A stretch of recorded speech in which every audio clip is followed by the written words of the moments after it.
College university থেকে বের হচ্ছি, ভালো ভালো সিজিপি নিয়ে আমরা বের হচ্ছি, কিন্তু জব মার্কেটে গেলে দেখা যায় যে অনেক বেকার, ঠিক কিনা? আর যদিও জব পায় 20 থেকে 30,000 40,000 টাকা বেতনের জবটা করতে হয়, তো তার শ্রম সময় মেধা দিয়ে এই জবটা তাদের করতে হয়, এবং এই জবটা ভালো না লাগলেও করতে হয় পরিবারের দায়বদ্ধতা থেকে, ঠিক কিনা? আছি আমরা রুমে? দেখেন, তাহলে আমরা চাচ্ছি যে ভিন্ন কিছু করার জন্য আমরা জবের উপরে ডিপেন্ড করতে চাই না, আমরা বিজনেস করতে চাই। বিজনেসের মধ্যেও যেন আমরা উদ্যোক্তা টাইপের বিজনেসটা করতে পারি, যেন আমরা উদ্যোক্তা হতে পারি। পৃথিবীতে যতগুলো ধনী ব্যক্তি আছে, প্রত্যেকটা ব্যক্তি কিন্তু কোনো না কোনো বিজনেস প্রতিষ্ঠান থেকে অথবা উদ্যোক্তা হয়ে কিন্তু ধনী হয়েছে। তো আমরা এই প্রোগ্রামটা এই কারণে আজকে নামকরণ করেছি যে আমরা দ্য এন্টারপ্রেনার মাইন্ডসেট, অর্থাৎ আমরা প্রত্যেকে আজকে যারা এখানে উপস্থিত হয়েছে আমরা কেউ জব হোল্ডার না, এবং আমরা সবাই উদ্যোক্তা, ঠিক কিনা? ইয়েস, আমরা সবাই কি উদ্যোক্তা? জেনারেশন, তাদের ভার্সনটা চেঞ্জ হয়েছে কিনা? তাহলে আইফোন তাদের মার্কেট ধরে রাখার জন্য, তাদের কোয়ালিটি ধরে রাখার জন্য, তাদের বিজনেসের জন্য একের পর এক ভার্সনটা চেঞ্জ করতেছে। আপনি আমি বিজনেস করতে চাই, উদ্যোক্তা হতে চাই, কিন্তু আমাদের ভার্সনটা চেঞ্জ করা দরকার আছে কিনা? ইয়েস। আপনি যদি আগের ভার্সনে থাকেন তাহলে সেলস হবে? নোকিয়া ফোন কি এখন বেশি চলে? বেশি চলে না, কারণ ভার্সন চেঞ্জ করতে হয়। সো তারা যদি বিদ্যুৎ, অথচ এই বাঘ প্রতিদিন হরিণের গোশত খায় 5 থেকে 15 কেজি। এই বাঘকে কখনো চিন্তা করতে হয় না যে আজকে সকালবেলা আমি যে বের হইলাম আমার এই 15 কেজি মাংস কোথা থেকে আসবে, চিন্তা করতে হয়? সে তার নিজের খাবারটা নিজে জোগান দেয়। ঠিক, তাহলে ইয়াং, অ্যাডাল্ট এবং ওল্ড তাদের প্রত্যেকের মধ্যে কেউ কিন্তু শান্তিতে নাই, ঠিক না? তাহলে আপনি দেখেন, যদি আপনি সোনালী লাইফের মতো একটা প্ল্যাটফর্ম পান, এখানে যদি একটু সময় দেন, এখানে আপনি হিউজ টাইম আছে, আছে কিনা? সে যখন পেপার বিক্রি করে সে সার্ভিস করতে পারতেছিল না, তারপর সে 4 বার রকেট আবিষ্কার করে ব্যর্থ হয়েছিল, লাস্ট বার যে রকেট আবিষ্কার করে সেটা অর্বিটে করছে, এখন সে সেটা দিয়ে সার্ভিস করতেছে বিশ্বের সেরা জন্য। প্রত্যেকটা ব্যক্তি আপনার আমার মতো কষ্ট ছিল, প্রত্যেকটা সফল ব্যক্তি তাদের সেক্টরটা ভিন্ন ছিল, কিন্তু এই জায়গায় সবাই এক ছিল। তারা সফল হয়েছে, সকালবেলা ঘুমাতে যেত, আবার সকাল সকাল ঘুম থেকে উঠতো, কখনো রাতে 9টার পরে ঘুমাতে যেত না। আর আমরা এখন যদি ফেসবুকিং করি, বিভিন্ন ট্রল করি, রাতের 1টা 2টা 3টা বেজে যাচ্ছে, কিন্তু আমাদের ঘুমের খবর নাই।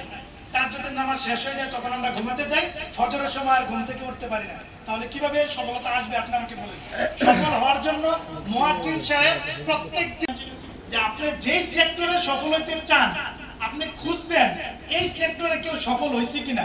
যদি একজন ব্যক্তিও খুঁজে পান, আপনি তার পরামর্শ নেন, সে যেভাবে সফল হয়েছে তার গল্পটা শুনেন, শোনার পরে আপনি শুধু কপি এবং পেস্ট করেন, অটোমেটিক্যালি সেম রেজাল্ট আপনি পাবেন। তাহলে সফল হওয়ার জন্য অভিজ্ঞ ব্যক্তির পরামর্শ নিতে হবে।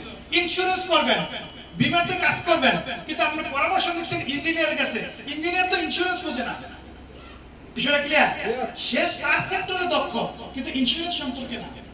সো পরামর্শ নিতে হবে অভিজ্ঞ ব্যক্তির কাছ থেকে। সো আজকে আমরা মাইন্ডসেটআপ ট্রেনিং করব। মাইন্ডসেটআপটা হচ্ছে আমাদের লাইফের সবচেয়ে নিজের অবস্থানটা আগামী 5 বছর পরে কোথায় আপনাকে দেখতে চান, এখন আপনি আয়নাতে দেখতে হবে। আয়নার সামনে আপনি দাঁড়াবেন, আগামী 5 বছর পরে আপনি কি হচ্ছেন সেটা আপনার চোখের সামনে ভাসবে। এটা হচ্ছে ভয়। সো বানর দেখেন তার জীবন চলে যাচ্ছে, কিন্তু তার বাদামের লোভটা সামলাইতে পারে না। এরকম লাইফে আমাদের অনেক বাদাম আছে। ছোট্ট একটা জব, 5 লাখ টাকা বেতন চাকরি, 8,000 টাকা বেতন চাকরি, ওয়ান কাইন্ড অফ বাদাম আছে কিনা আমরা এখানে? ইয়েস। বাদাম থাকতে পারি না, এদিকে আমার জীবন শেষ হয়ে যাচ্ছে। তারপরে ফেসবুক, সারাদিন ফেসবুক চালাই, সময় নষ্ট করি, ওয়ান কাইন্ড অফ বাদাম। সারাদিন নেগেটিভ বন্ধুত্বেছি যে না করে দিচ্ছে, এখানে সুযোগ আছে আমার। নো মানে হচ্ছে নেক্সট অপরচুনিটি। নো মানে কি? Next opportunity. আসি আমরা অলরুমে?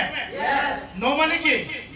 Next opportunity. আপনি 1 বার 2 বার 3 বার আপনি 9 জন ব্যক্তির কাছে নো শুনবেন, 10 নম্বর ব্যক্তিটা ইয়েস। বিষয়টা ক্লিয়ার? তাহলে আমাদেরকে যদি সফল হতে হয়, একটা ইয়েস কালেকশন করতে হয়, আমাদের 9টা নো কালেকশন করতে হবে। পারবো আমরা সবাই? সো নো কালেকশন করতে হবে, বারবার যাবেন। 10 জন ব্যক্তিকে ইনভাইট করবেন, একজন ব্যক্তি জয়েন করবে। সো আমাদেরকে ফেইলিউর হ্যান্ডেলিং করতে হবে।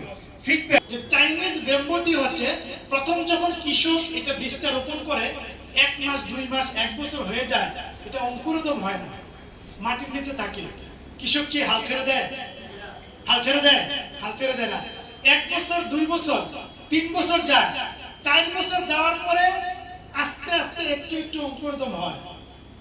চাইনিজ ব্যাম্বু টি মানে 4 বছর ওই কৃষক এটাতে পানি দেয়, যত্ন নেয়, পরিচর্যা করে, সবকিছু করতেছে, মাটিটাকে উর্বর রাখতেছে। 4 বছর পরিশ্রম করার পরে একটু অঙ্কুরোদ্গম হয়। 4 বছর পরে অঙ্কুরোদ্গম হওয়ার পরে মাত্র 4 সপ্তাহ 90 ফিট উঁচা হয়। কত ফিট? 90 ফিট। 90 ফিট উঁচা হয়। তার মানে এখন যদি প্রশ্ন করা হয় চাইনিজ ব্যাম্বু টি 90 ফিট উচ্চতায় কতদিন লাগাই হয়েছে, আর অনেকে মনে করবেন যে 4 সপ্তাহ। আসলে কি 4 সপ্তাহ? না, নো, 4 বছর 4 সপ্তাহ।